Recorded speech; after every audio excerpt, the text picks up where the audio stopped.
In terms of the challenges for William and Kate, I think it is that constant juggle of private and public. I mean, we've seen Prince George visiting Eton. There's every chance that he's going to follow in William's footsteps. I think, William and Kate will do everything to ensure that he can continue to have this private, normal childhood away from the cameras.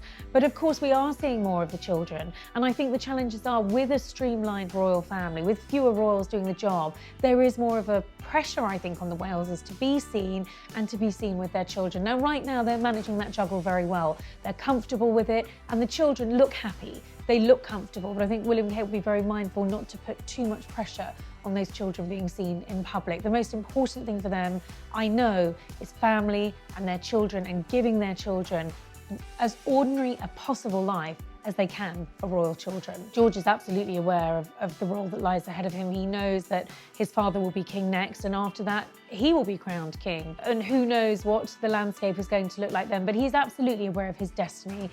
At the same time, William and Kate are very anxious not to burden him with that weight of responsibility about his future role.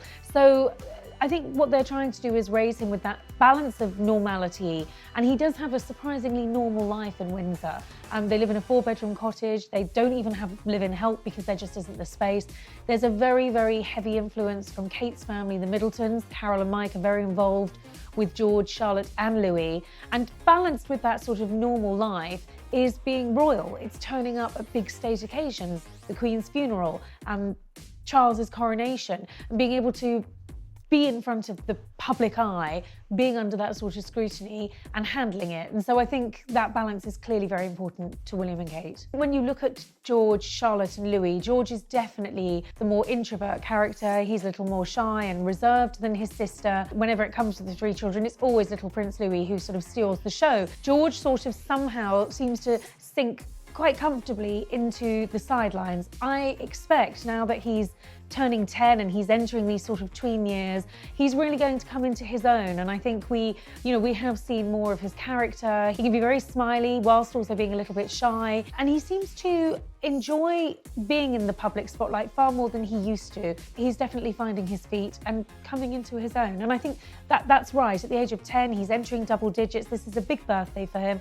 It's an important birthday. He strikes me as someone who is very comfortable in his own skin, very grateful for the support of Charlotte, particularly. You don't often see George without Charlotte. I think they're very much a team, and she plays an important supporting role.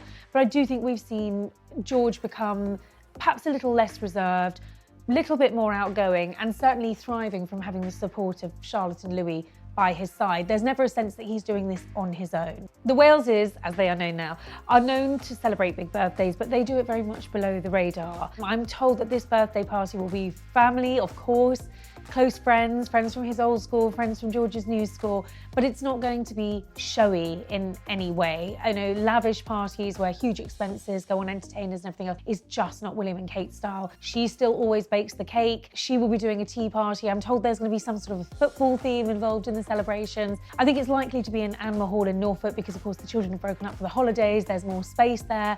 And, of course, it's where they're completely protected. And so whatever does happen will stay very, very firmly behind closed doors.